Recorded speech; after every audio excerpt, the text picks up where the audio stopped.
Boa tarde, você ligado aí no Instagram do Jornal DR1, começando mais uma live nessa quinta-feira. E hoje o nosso convidado é o psiquiatra Jorge Antônio Jaber Filho, professor de pós-graduação em psiquiatria da PUC do Rio, benfeitor da Academia Nacional de Medicina e que vai falar um pouco do trabalho dele, principalmente com dependentes químicos. Ele possui uma clínica aqui no Rio de Janeiro. O Jaber vou convidar aqui ele para participar conosco aqui. Deixa eu só chamar aqui ele para participar.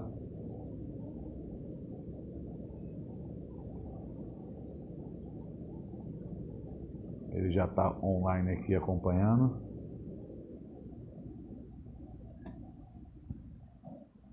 Um convite aqui. Como vocês sabem, pode mandar pergunta, tirar dúvidas aqui. Estamos sempre aqui. Opa, doutor Jorge, tudo bem?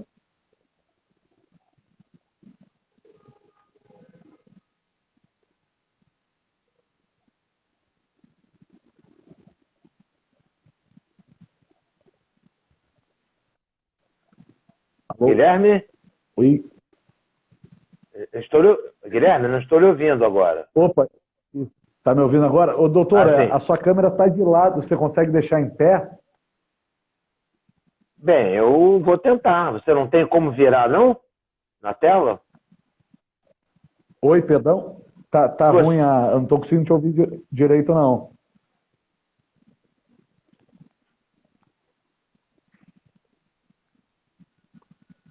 Agora sim, né? Nessa posição tá boa. Você tá me vendo bem, não? Tá. Você pode baixar um pouquinho a câmera só? Ver se você consegue deixar mais centralizado. Você consegue ver aí na tela direto? É porque tá aparecendo mais a parede do que o senhor. Melhorou? Agora, nessa posição tá boa. Essa eu posição estou tá me boa. vendo aqui tá bom? Tá boa, tá boa. Agora você tá bem centralizado. Então, você tá me ouvindo bem? Perfeitamente. Opa, doutor, então seja muito bem-vindo aí na nossa live aqui e gostaria que o senhor se apresentasse aí, pessoal que está acompanhando a gente, quem é o doutor Jorge Antônio Jaber Filho, sobre o seu trabalho, falar um pouco sobre ele. Bom, Guilherme, primeiro eu quero agradecer o convite, viu? De estar com você nessa tarde e com todos os nossos ouvintes e a nossa audiência de hoje. Né? Tem muita, já estou vendo aqui gente que me conhece, alunos, etc. Estão aqui. A dona Leila Miranda, poxa, está todo mundo aí me acompanhando. Muito obrigado, hein, alunos. Mas olha, eu sou um psiquiatra, meu nome é Jorge Jaber, eu sou um médico. Na medicina eu escolhi a psiquiatria para atuar. Por que eu escolhi a psiquiatria, né? Porque desde cedo eu vi que eu tinha dificuldades. Eu percebi que na psiquiatria eu encontrava algumas respostas para minhas dificuldades pessoais. Inibição, depressão, ansiedade, coisas da adolescência, né? Então eu me interessei basicamente por uma questão pessoal. Depois, é claro, eu fui me interessando também pela parte acadêmica e pela realização que é ajudar outras pessoas, né? Que passam por coisas que eu já passei.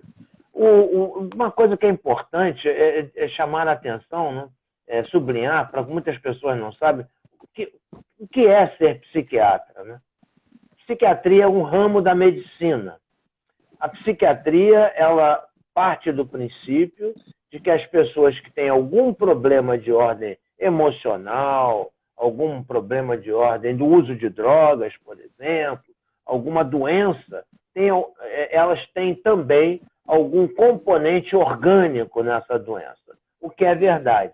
Por outro lado, a psicologia ela se preocupa mais com o diagnóstico e o tratamento das dificuldades da mente, não tanto do cérebro, mas mais da mente. E a psicanálise é uma forma de tratamento psicológico também muito eficaz. E para que serve a psiquiatria, né? Basicamente, a psiquiatria serve para ajudar pessoas que têm problemas do pensamento, então aquilo que a gente às vezes via na rua, ou até algum vizinho, algum conhecido, que que parece que tem uns pensamentos que não são normais, não estão enxergando a realidade, às vezes escutam vozes, às vezes veem vultos. Então são problemas do pensamento. Problemas do sentimento. A psiquiatria se preocupa também com os problemas do sentimento, depressão, ansiedade.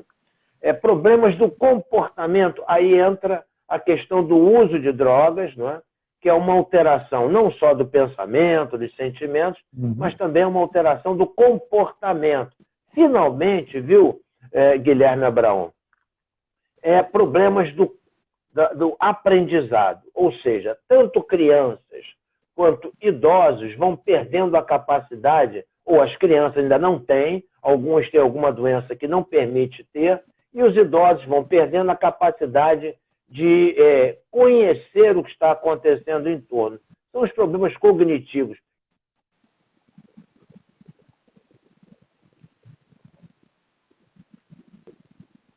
Muito bem. Então, eu trabalho com essas... Eu sou um psiquiatra que trabalha procurando ajudar pessoas que têm problema do pensamento, problemas do sentimento, problemas de comportamento e dificuldade de aprendizado. Na dependência química, nos transtornos ligados ao uso de drogas, todas essas 4 coisas acontecem regularmente. Então, eu preciso estar preparado para diagnosticar e tratar isso aí que nós falamos. E eu estava vendo aqui no seu currículo, doutor, são 40 anos já com a clínica de prevenção à dependência química e transtornos mentais. 40 anos, muito tempo, isso é década de 80, né? Isso, mais ou menos, no início, final dos anos 70. Como é que foi esse início na abertura da clínica e essa sequência para trabalhar com dependentes químicos? Eu comecei a partir, como eu disse, sabe, Guilherme? Eu comecei a partir das minhas próprias dúvidas, né?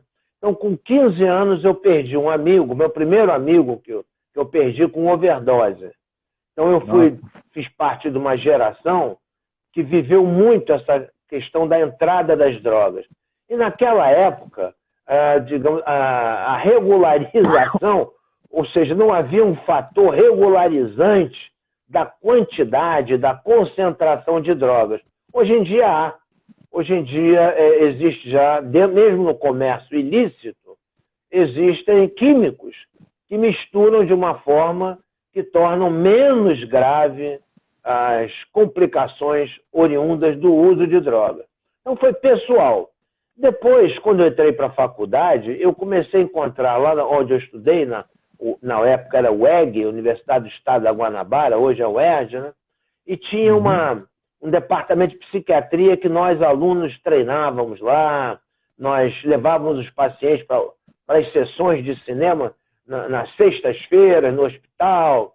Então, esses alunos, esses pacientes, a gente ia convivendo com eles, sabe?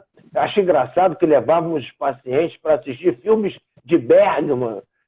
Então, era muito interessante, entendeu? Era um negócio muito interessante. Mas era divertido e eu comecei a encontrar amigos meus internados lá. Nossa! Inclusive Abraão, Guilherme Abraão, né? Eu usava assim, eu sempre usei cabelo comprido, né? Mas eu tinha cabelo nessa época, bastante. Né? Eu tinha um estilo meio hippie, sabe? Então, uma vez um colega meu a gente jogava futebol, ele era mais velho que eu, nós jogávamos futebol no mesmo campeonato. E ele, não que eu jogasse muito bem, não, eu só queria bater bola, mas ele jogava melhor que eu. Ele me viu lá dentro e achou que eu estava internado também. Entendeu? Pela minha aparência, né? Então, o meu interesse foi realmente a partir das relações humanas, do sofrimento humano. E depois, eu me defrontei com uma grande dificuldade de atender pacientes, porque eu me especializei na psicanálise no início, e eu percebia que a psicanálise não dava conta do tratamento dos dependentes, sabe? Era difícil, e eles morriam, né? Então, eu fui procurar outras formas, e aí eu fui estudar fora do Brasil, e aprendi uma série de coisas que eu acabei trazendo e continuo aplicando até hoje. E eu vi aqui que o senhor pouco. também, você não trabalha... Oi, pode falar? Se quiser, eu posso falar um pouco depois sobre isso também. Não, claro. O que eu ia te perguntar, eu vi aqui que o senhor também trabalha com prevenção ao suicídio também, né? Tem alguma ligação direta com o trabalho que o senhor faz com os dependentes químicos? Sim, sim. Em primeiro lugar, o suicídio nós temos cerca de 12 mil suicidas por ano no Brasil, mais ou menos 1.000 por mês. Então, um serviço grande como o que eu trabalho, e com alunos, com estudantes de psiquiatria, estudantes de psicoterapia, né? É um serviço que recebe muitos pacientes. Então, eu recebo um grande número de pacientes com tentativa grave de suicídio. Um grande número. E isso tem uma razão. Primeiro que no Brasil, no mundo, agora mais no Brasil, que no Brasil está aumentando o número de suicidas. Eu não sabia disso. Aqui no Brasil está aumentando. Principalmente entre jovens, a partir de 15 anos de idade. São casos gravíssimos e que nós temos tentado ajudar. Mas olha só, quais são as principais circunstâncias envolvidas no suicídio? Primeiro, a depressão. A principal condição, 50% das pessoas que tentam suicídio têm depressão. Então, o psiquiatra, se ele trata alguém que tem depressão, ele vai conseguir salvar a vida do paciente, já que vai ajudá-lo a não se suicidar. E a segunda condição mais comumente ligada ao suicídio é o uso de substâncias químicas, lícitas e ilícitas, quer dizer, comprimidos. Então, pessoas que se drogam ou que bebem, tomam bebida alcoólica de forma inadequada, ou seja, se drogando com álcool, não curtindo álcool, essas pessoas têm uma maior tendência a se matar. Então, deprimido, frequentemente usa droga para automedicação. Por exemplo, a pessoa está deprimida, cheira uma cocaína porque dá um realce, combate aquela depressão. Então, ela passa a ter depressão e uso de cocaína. Ela tem uma tendência maior a cometer suicídio. E aí, é algo que também no dia 15 de março de 1971, eu vi um amigo meu suicidar, rapaz. Eu vinha do cinema e vi alguém se jogar de um prédio. Quando eu cheguei perto, era um amigo meu. Também me marcou profundamente. Então, eu sou meio que um sobrevivente, porque a turma com que eu convivi na juventude, na infância, foi dizimada. Acidentes, drogas e morte violenta. É uma questão completa. E o pessoal que chega para... Como é que funciona o tratamento, mais ou menos assim, na clínica, do pessoal que chega? A maioria não deve ser internada por vontade própria, presumo eu, né? Como é que funciona esse procedimento todo para a internação na clínica e o tratamento? Olha, normalmente os pacientes chegam trazidos de ambulância, sabe? São aqueles casos muito graves que, por uma questão de intoxicação ou de tentativa de suicídio ou de descontrole comportamental com agressão, enfim, envolvendo-se em situações tão graves, né, que levam assim, a problemas orgânicos. Então, eles são levados para o hospital. E no hospital, a equipe lá de plantão exerce todo o cuidado clínico necessário e assim que o paciente estabiliza fisicamente, encaminha lá para o nosso serviço, né? E aí nós recebemos. Agora, também é comum o familiar levar, né? Familiar levar. Então, o familiar convence, o familiar tem um papel muito importante. Porque geralmente as pessoas dizem que ele usa droga porque a família não cuidou, ele não teve amor, né? A pessoa não teve o cuidado da família. Isso pode acontecer, mas não é a regra geral. Frequentemente o familiar sofre muito porque a dependência química não é uma doença contagiosa, quer dizer, não passa como a Covid, como um resfriado, uma gripe, né? não passa como uma gripe, mas ela é contagiante. Se você está perto de alguém que tenha um descontrole no uso de drogas, você acaba se descontrolando também. Porque a situação que envolve o uso de drogas, a maneira como o dependente se comporta, faz com que a gente perca um pouco a serenidade. Então, o familiar, quando consegue levar o paciente, ele se torna a principal pessoa no tratamento. Porque, olha só,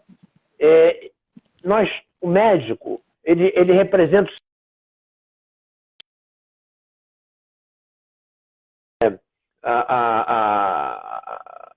psicóloga, psicóloga, né? Então, esses representam o sistema de saúde. E o paciente, ele está distante, ele não aceita, geralmente, ser tratado. O paciente que tem transtorno no uso de droga. Então, quem faz o link, quem liga, quem faz o meio de campo, né, é o familiar. Então, se o familiar tiver um bom atendimento, estiver tranquilo, ele consegue levar o seu parente. Então, ou é do hospital, ou é o familiar, e às vezes o paciente que já esteve internado, com muita frequência esteve internado, às vezes ele quer ir embora, ele abandona o tratamento em internação e não dá continuidade no tratamento ambulatorial, porque nem sempre o tratamento de internação é o mais preconizado, pelo contrário. O tratamento mais preconizado, o melhor tratamento é quando não há necessidade de internar. Mas ele abandona, e aí ele recai. Então, o que ele faz? Quando ele percebe que está perdendo o controle, ele bate lá na porta e pede para entrar. Então, ele é auto-internante. Então, são as três formas. Até nesse assunto, doutor, como é que funciona, digamos, a alta desse paciente? Existe uma alta assim, concreta ou não? Ele pode sempre ter uma recaída? Como é que funciona essa definição que vocês têm lá? Olha, quando o paciente vem, qualquer doença, você precisa identificar o paciente, o nome, a idade, né? E qual é o problema dele. Vamos supor um dependente químico que também esteja com uma pneumonia. Então eu identifico, olha, ele é dependente químico e tem pneumonia. Aí eu tenho que levantar quais são os recursos necessários. Por exemplo, eu vou falar assim genericamente, nem todo mundo é igual, mas para dar um exemplo, né, eu vou ter que dar um antibiótico e muitas vezes vou ter que dar, entre aspas, um calmante, porque ele vai ficar muito ansioso nos primeiros momentos em que ele abandona a droga. Então eu tenho que gerar os recursos e colocar em contato. Depois disso, eu procuro levar esse paciente para o tratamento, depois que ele está estabilizado, levar para o tratamento psicológico, que consta de atendimento com psicólogos e atendimento com grupos de mútua ajuda, alcoólicos anônimos e narcóticos anônimos. E os alcoólicos anônimos e narcóticos anônimos, eles estruturaram a sua ação em 12 passos. São 12 itens a serem cumpridos. Na internação, nós fazemos os 5 primeiros passos. Então, geralmente, o paciente tem alta assim que termina o 5º passo. Às vezes, como ele está muito bem e vai demorar um pouquinho a conseguir, porque é preciso ter alguém de fora. Agora, por exemplo, na pandemia, está difícil alguém que não esteja completamente vacinado entrar na clínica, né? Então, nós marcamos para ele fazer o 5º passo fora da clínica, já no ambiente ambulatorial. Também, nós conseguimos abrir lá o nosso departamento de ambulatorial, hospital-dia. Ou seja, o paciente fica um período internado, ele consegue uma boa abstinência, uma abstinência segura, e aí fica muito melhor para ele, muito melhor para a clínica e muito melhor para o sistema econômico, permitir que o paciente se trate do lado de fora. Então, ele vai à clínica, faz o atendimento dele 2, 3 vezes por semana e fica morando em casa. Entendi. E o percentual de recorrência acaba sendo alto? Olha, nós fizemos um trabalho, publicamos um trabalho no exterior de internação involuntária em casos gravíssimos. tivemos 65% de recuperação, acompanhando em 18 meses. Não foi possível acompanhar mais do que isso, 1 ano e meio. Mas tivemos um nível bastante satisfatório de 65% de recuperação. Nossa, agora, não foi só a internação. A internação é mais ou menos um freio. Dá para dar uma segurada na compulsão e você vai preparando para que o paciente consiga continuar o tratamento fora da clínica. E às vezes tem uma pequena recaída, isso aconteceu com esses pacientes, mas eles já saem frequentando grupos de mútua ajuda. E alguns que recaíram não precisaram retornar à clínica. Eles procuraram um recurso eles mesmos. Então, nós temos um resultado bastante satisfatório. Com o crack, a situação piorou muito. Porque o paciente que usa crack, ele desenvolve uma compulsão ao uso da substância, da droga, avassaladora.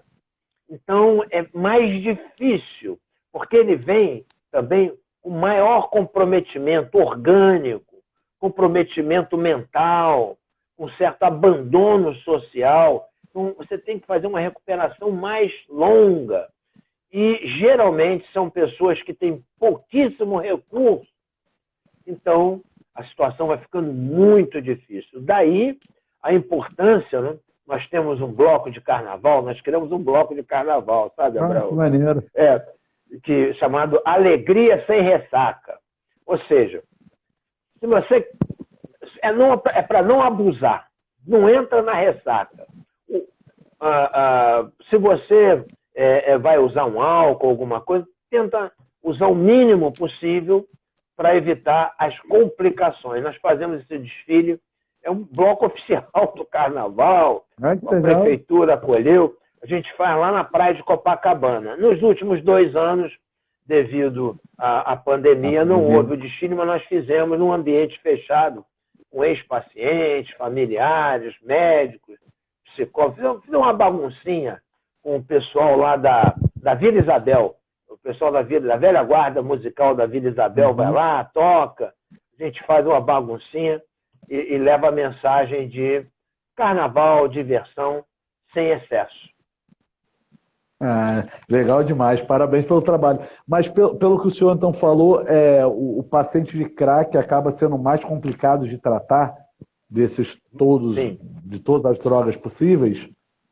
Sim, é o mais complicado, não tanto só pela droga em si, mas pelo estado de completo abandono. A pessoa perde qualquer contato, rapaz, ele não consegue ficar olhando isso que nós estamos falando agora. Porque a cabeça dele só pensa, como diria na escolinha do professor Raimundo, só pensa naquilo, né?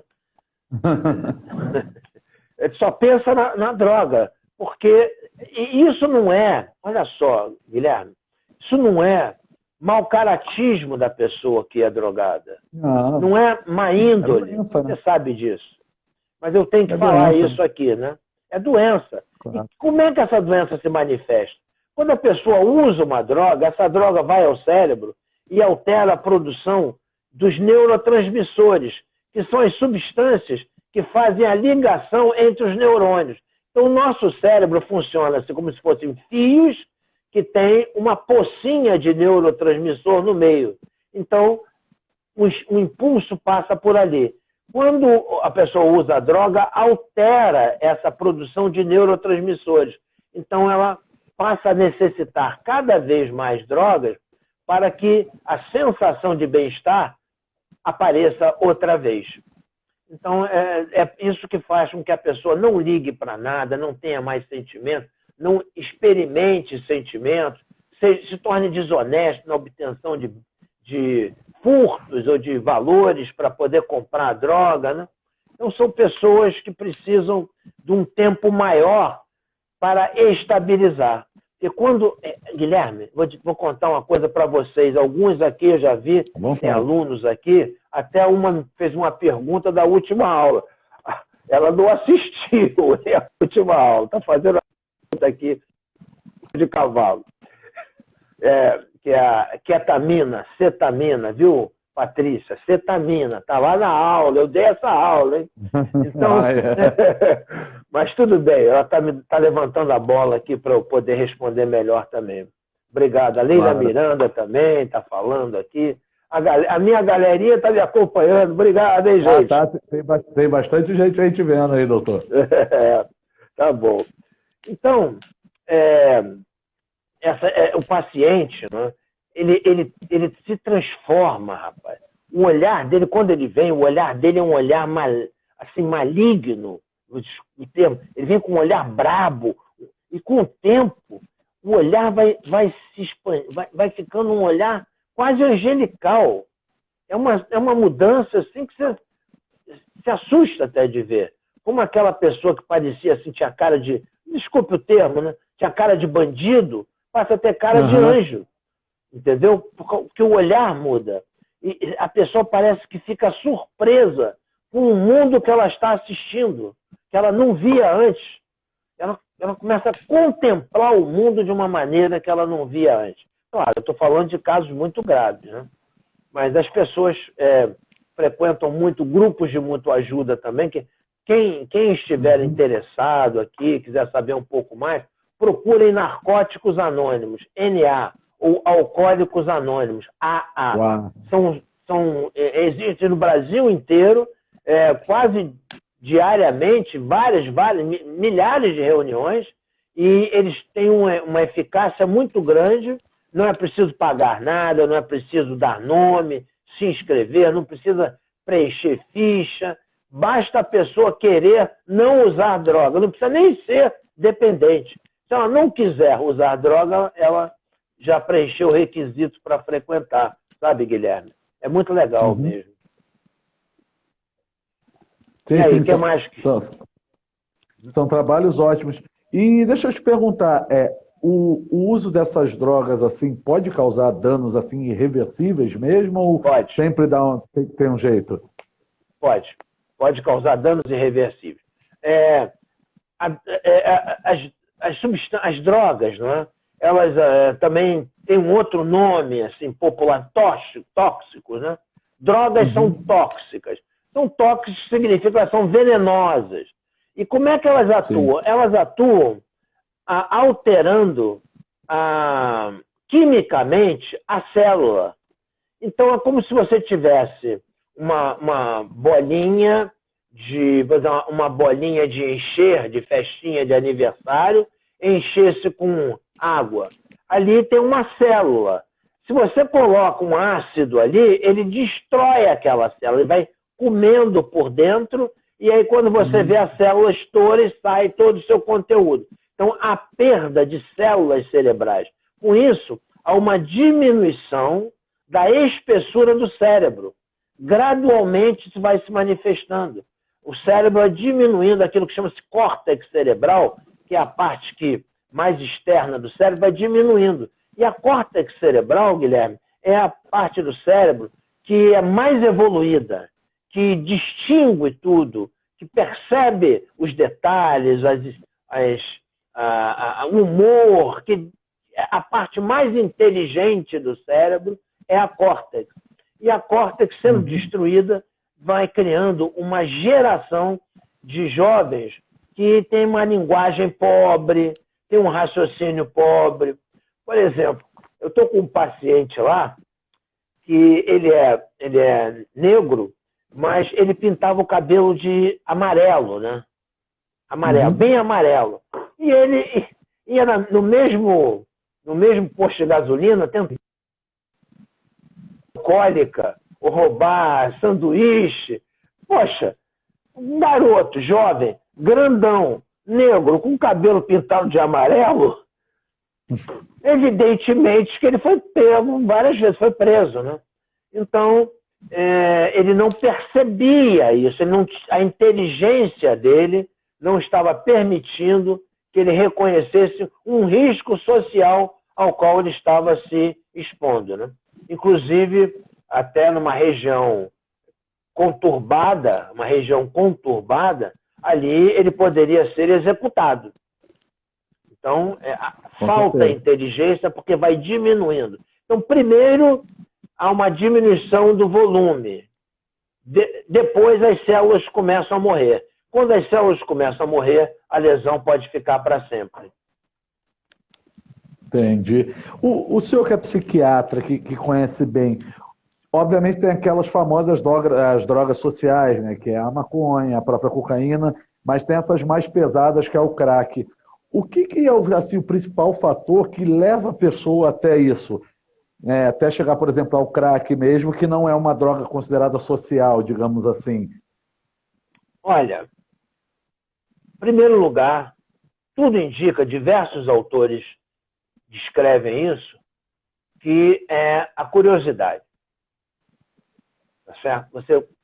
O jovem começa a frequentar um ambiente e ali há uma venda daquela substância, há uma propaganda do barato que aquilo pode causar, né? Então, o jovem vai experimentar. Então, começa com uma experimentação. Ninguém é dependente químico porque quer. Ninguém fala, vamos cheirar cocaína porque a gente vai ficar dependente químico? Vamos lá, vamos, galera. Não. O cara fala, não, vamos cheirar, vamos dar um tequinho, porque com a gente não vai pegar, isso pega para os outros. É o mais comum, né? Isso mesmo. É o mais comum. Então, eu vou devagar. E aí, quando, por exemplo, a maconha, né, que tem uma grande discussão a respeito dela, eu tenho que dizer aqui que ela causa problemas. É como o sol. Quem vai muito à praia e não se protege, vai ter queimaduras. No verão, né? Vai ter queimaduras. Quem vai fumar maconha tem que estar atento ao fato de que pode vir a ter problemas graves, hein? Então tem que saber. Agora, tanto a maconha quanto o álcool, quer dizer, a maconha é um álcool. A maconha é um álcool que é fumado. Então, ambos atuam nessa córtex cerebral, podendo levar a uma diminuição da capacidade intelectual, da inteligência. Então, é um problema. O crack é cocaína também. Só que é uma cocaína fumada, vai direto para o pulmão. Sim. A cocaína que é aspirada pelas narinas, ela é absorvida pela mucosa nasal e, às vezes, até um pouquinho para o bronco. Mas é nessa região que ela é absorvida, como remédio de nariz. É ali. Mas o crack não, ele é absorvido lá no pulmão, ele entra direto, ligação direta, como dizem, né? Mas ligação direta, vai direto da boca para o cérebro. Porque indo para o pulmão, imediatamente sobe para o cérebro. E já joga, né? Joga lá em cima, joga no andar de cima. Aí dá aquela pancada, né? E dá uma sensação de prazer muito grande. Aí que está a história. A gente tem que saber escolher quais são os prazeres que nós vamos eleger na nossa vida, né? E agora, nós temos uma questão, sabe, Abraão, que é social, né? Porque esse comércio é uma commodity. A droga é uma commodity. A droga é como arroz, feijão, é tratada, a venda é tratada como uma commodity. Commodities são esses produtos que são comprados em grande quantidade. E dentre todos eles é a mais barata. Não paga imposto, é facilmente fabricável, não é? Não precisa ter todos os cuidados, né? São plantas que não têm grandes vermes ou parasitas. Então, plantou, vai ter produção. E essa produção, ela vai entrando. Vai entrando por onde? Por uma comunidade pobre. Muito pobre. Então, nós nunca ouvimos falar da apreensão do dinheiro. Só se fala apreensão da droga. Verdade. O dinheiro, a gente ouve falar apreensão do dinheiro na casa de alguém. Que aparece 5 milhões, 7 milhões, 40 milhões. Tá certo? Eu não sei se devo continuar, Guilherme. Você me avisa se eu tiver que dar uma paradinha, tá? Não, tá tranquilo. E até que o senhor falou da plantação na América do Sul, em geral, é comum o pessoal mastigar folha de coca, né? Aqui no Brasil já não é tão comum. Ela tem um efeito alucinógeno também? Não, não, não. Porque a concentração é muito pequena. Ela tem um efeito que combate a falta de oxigênio, aumenta um pouco a circulação. Aumenta um pouco a circulação sanguínea. E aumenta também a frequência respiratória. Então, se a pessoa está nos Andes, se está num local muito alto, que é o que acontece na América do Sul andina, né? Nossos vizinhos do oeste, né? Então, ali o pessoal masca a folha de coca para poder combater os efeitos da altitude. Mas não dá onda, não. Chá, etc. Eu não sabia Não. Mas aí, mesmo assim a substância às vezes acontece muito até no meio do futebol, né? Se o cara toma um chá de coca, pode ser. Até uma boa pergunta. Por que é considerado o doping quando a pessoa toma um chá de coca? Porque, na verdade, o doping não é só para ver a substância que a pessoa usou. Existem substâncias que mascaram. Entendeu? Tem substâncias que mascaram. E o chá de coca, se a pessoa diz que só mascou a coca, mas será que ele não cheirou também? Entendi. Entendeu? Então falou, não pode nada disso. Porém, há um porém, viu, Guilherme Abraão? Eu vou jogar aqui. Os refrigerantes têm muita cafeína. Sim, muita. Coca-Cola, principalmente. Muita café. Eu não ia falar o nome, né? Não ia falar o nome. É que minha esposa está grávida e a obstetra não deixa ela tomar. Ela gosta muito de Coca Zero, né? Não está podendo tomar. Está podendo. Então, esse é o primeiro filho? Filha. Filha, parabéns. Obrigado. Muitas felicidades, né?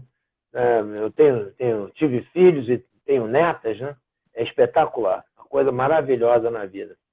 Então, desejo uma boa hora, como se dizia antigamente. Desejo que a sua esposa tenha uma boa hora. Mas, olha só, o que acontece? Há um movimento internacional de tirar da cafeína qualquer responsabilidade. Porque esses refrigerantes financiam os esportes, viu, Abraão? Com certeza. Entendeu? No mundo. Então tem uma coisinha aí ou outra, né? Outra coisa, a maconha também, né? A maconha não aumenta a capacidade do indivíduo de praticar esporte. Pelo contrário, diminui um pouco, né? Dá um relax, né?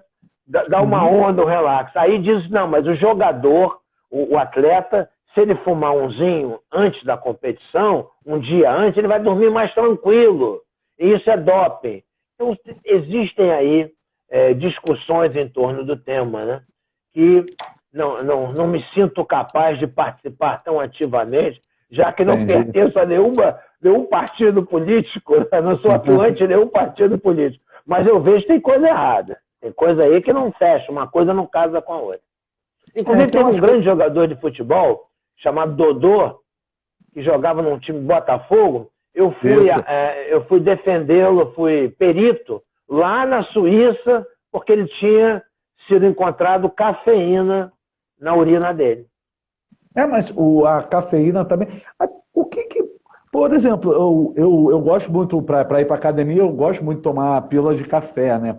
E hoje a Anvisa ela só autoriza 420 miligramas, né, geralmente, né? Por que esse limite, assim, que é feito da cafeína, sendo que o café você bebe em qualquer lugar, né? Convenhamos, né? Por que é isso?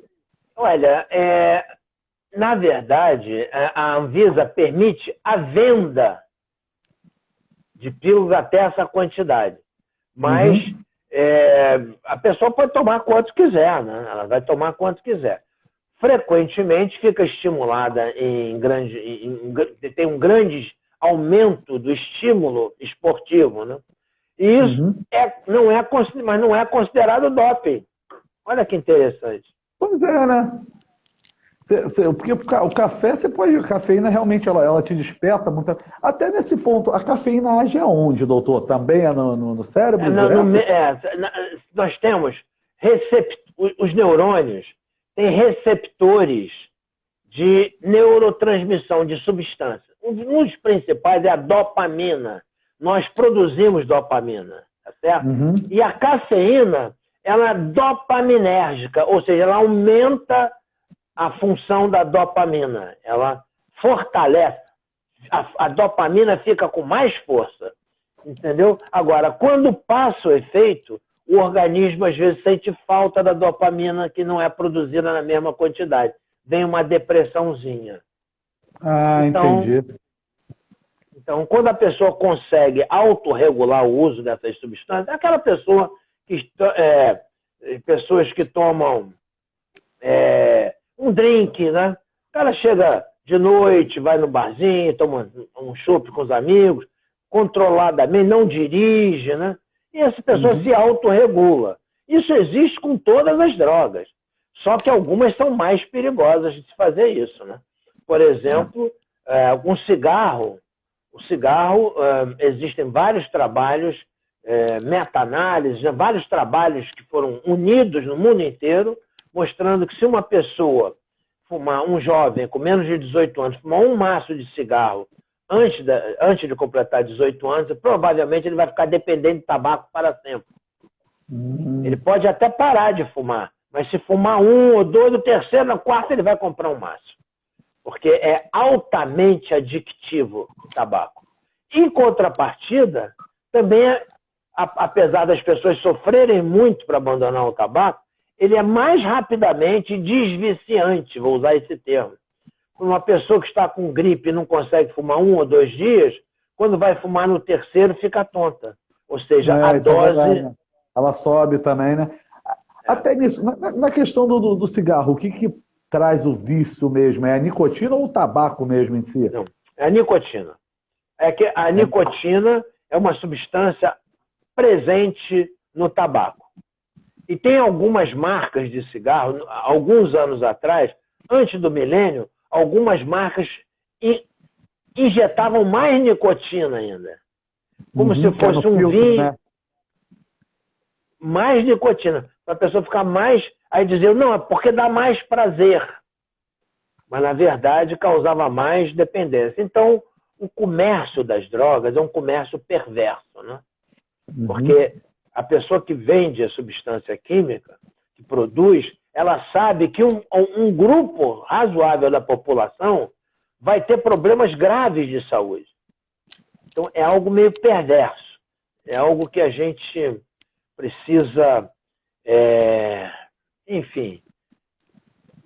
Este programa que você está fazendo tem essa função. É uma tentativa de equilibrar isso, de chamar a atenção para quê? Se você for experimentar, porque tem gente que... Eu tenho um amigo meu que ele casou, depois ele abandonou. Ele fumava um cigarro à noite. Às vezes, quando ia jantar, ele levava um cigarro no estojo do óculos. Ele é médico. Aí, às vezes, à noite, ele fumava um cigarro. Ainda por cima, mentolado, né? Quer dizer, uma coisa assim absurda. Mas a mulher dele, depois que ele fez 60 anos, a mulher dele proibiu. Não pode mais. Mesmo sendo um por dia, gera o vício, né? Doutor, até para não tomar mais muito seu tempo, tem uma questão aqui que eu queria abordar também, que eu acho bem importante. Falando da depressão, né? Como o senhor falou que hoje é o mal do século, todo mundo fala, né? E nessa pandemia, como é que foi esse aumento e como é que vocês lidaram com isso?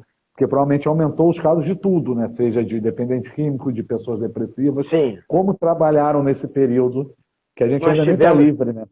Nós tivemos muito problema, mas como houve um número para mais de 20 milhões de pessoas com Covid, né? Essas pessoas ficaram em casa ou foram para o hospital. Não foram para um hospital psiquiátrico. Agora, depois da segunda vacina, aumentou em 50% o número de pacientes. Nossa Senhora.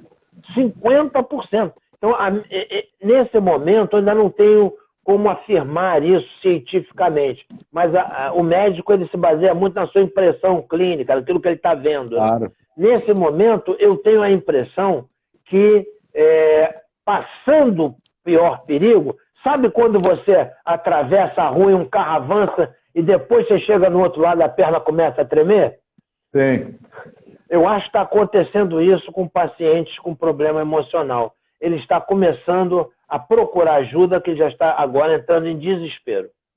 Mas durante a pandemia eles seguraram bastante. Mas você acha que o pessoal ter ficado trancado... É porque muita gente perdeu dinheiro, perdeu emprego, isso meio que agravou a situação da... Agora a gente passou pelo Setembro Amarelo, né, que é o combate ao suicídio, né? Os números aumentaram muito, né? Aumentaram, principalmente em adolescentes. Nos outros países do mundo, que tem um número grande, começou a diminuir. No Brasil ainda está aumentando. Que o pessoal diz, me corrija, vê se isso é verdade ou não. Locais mais frios, o índice de suicídio é maior, né? Por que isso? Não, no Brasil, eu visitei 2 lugares, um deles eu fiz uma pesquisa em 2019, vou lá agora de novo, se Deus quiser, dia 13 agora desse mês. O local onde mais ocorre suicídio no Brasil é no município de São Gabriel da Cachoeira, que é no interior da Amazônia, bem no interior da Amazônia. Também ouvi falar na cidade. Lá é o local que tem mais suicídio. E o segundo maior local que tem mais suicídio é no Rio Grande do Sul. O que tem num município pequeno no Rio Grande do Sul. O que os dois têm em comum? População indígena. Ambos têm população indígena. Do Rio Grande do Sul, onde eu estou hoje, eu estou em Porto Alegre hoje, eu não tive tempo de visitar, nem tenho conta.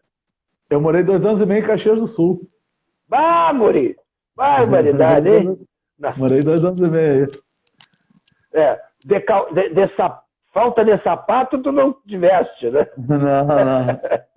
Falta de sapato. População indígena tem inicial? População indígena.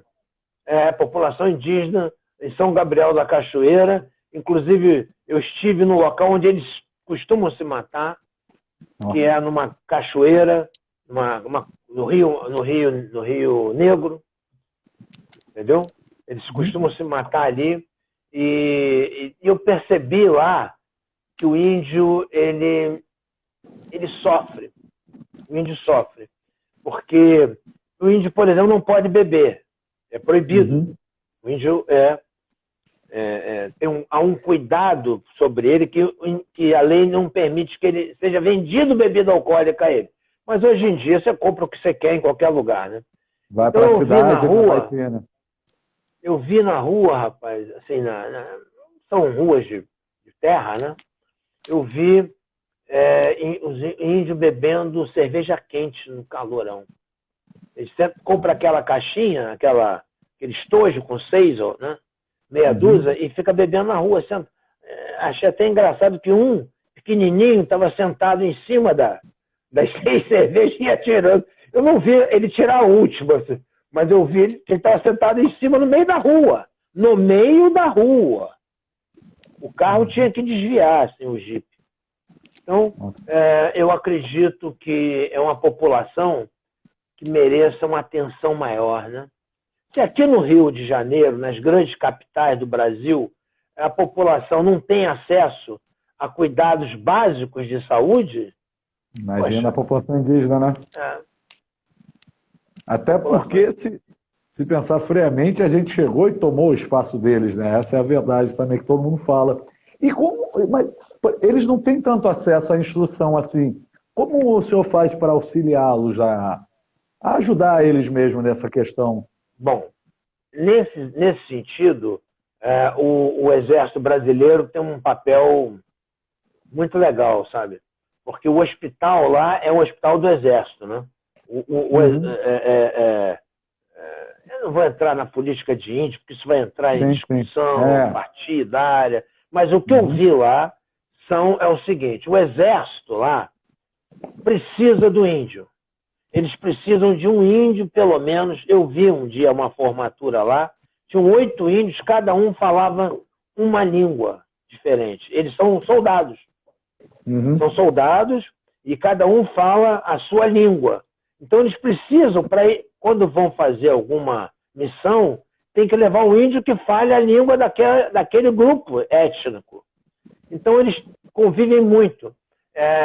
Eu estive lá trabalhando também num posto de saúde, bem assim, olha, de avião, muitas horas de avião para chegar lá. Avião monomotor, né? Aquele que você fica torcendo para chegar logo no meio daquela selva, né? Hoje viajar, você despede da família, né? Rapaz, e nessa região lá não tinha queimada nenhuma, não tinha nenhum buraco, né? Entendeu? Então você fala, caramba, se isso aqui cair, eu tô ferrado. Então, eles atendem muitos índios, atendem com muito carinho, os índios gostam do exército, eles confraternizam. É engraçado, eu vi lá, uma curiosidade, né? O exército, sempre que tem uma solenidade, eles desfilam, mesmo num quartel no meio da selva. Eles fazem um pequeno desfile, né? Um pequeno 7 de setembro, sem risco nenhum, sem nenhum perigo. Desculpa, mas eu tenho que brincar um pouco. E aí os índios também fazem uma dança. Falam, não, branco fez desfile, agora índio faz a dança. Cada um faz o seu, né? Eles têm o seu orgulho. E então eles se dão muito bem. O exército é quem toma bastante cuidado com eles, sabe? É bem cuidadoso. Que bom. Doutor, nosso tempo está acabando aqui. Foi um prazerzaço conversar com o senhor. A gente tem que marcar mais uma vez, né? Porque o assunto é o que não falta, principalmente questão da mente. Eu gosto muito eu leio bastante sobre. E foi um prazerzaço estar conversando com o senhor aqui. Sempre que quiser, pode entrar em contato com a gente aí, que o espaço está aberto, beleza? Valeu. Me diga, como é o nome da menina, da sua filha? Vai chamar Luísa. Luísa. E da sua esposa? Renata.